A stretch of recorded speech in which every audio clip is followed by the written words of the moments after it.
Pilar 2. Limit.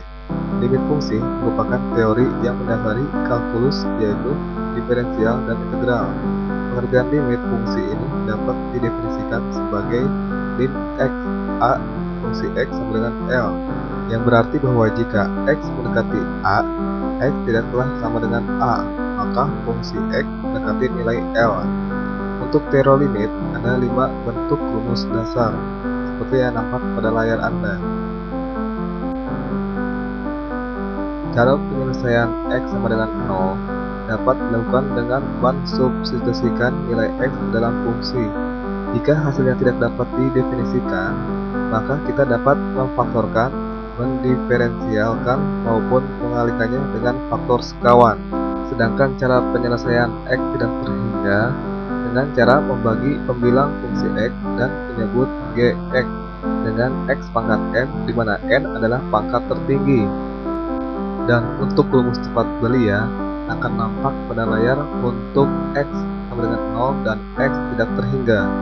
Dan cara cepat belia untuk limit trigonometri seperti berikut. Untuk mempermudah pengertian rumus-rumus cepat belia mengenai limit, maka kita akan langsung saja mempraktekkan ke dalam soal.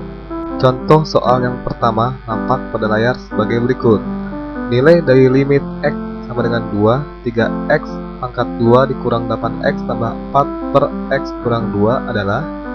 Untuk penyelesaian dengan cara biasa, kita faktorkan menjadi 3x kurang 2, x kurang 2 per x kurang 2. Kemudian x sama dengan 2 disubstitusikan ke x, dan hasilnya adalah 4.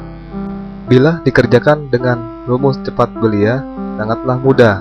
Caranya dengan menganggap soal sebagai fungsi, kemudian kita turunkan dengan aturan main, kuadrat kita turunkan dan kemudian dikalikan.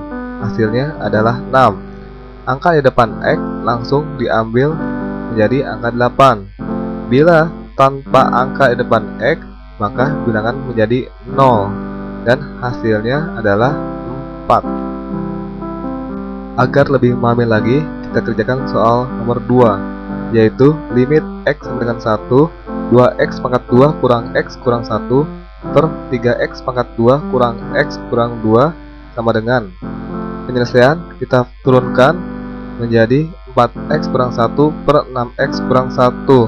Kemudian angka x kita substitusikan, hasilnya adalah 3 per 5. Kita lanjut ke soal nomor 3 untuk x sama dengan 0. Untuk menyelesaikan soal yang berikut ini, kita menggunakan perkalian dengan faktor sekawan untuk melepaskan akar-akar yang di atasnya. Kemudian kita selesaikan dengan perkalian dan pembagian, dan hasilnya adalah setengah. Gimana? Cukup rumit, namun bila Anda mengerjakan dengan rumus cepat belia, tidaklah begitu sulit dan rumit. Anda perhatikan pola soal. Pola soal tersebut mirip dengan rumus cepat 1B.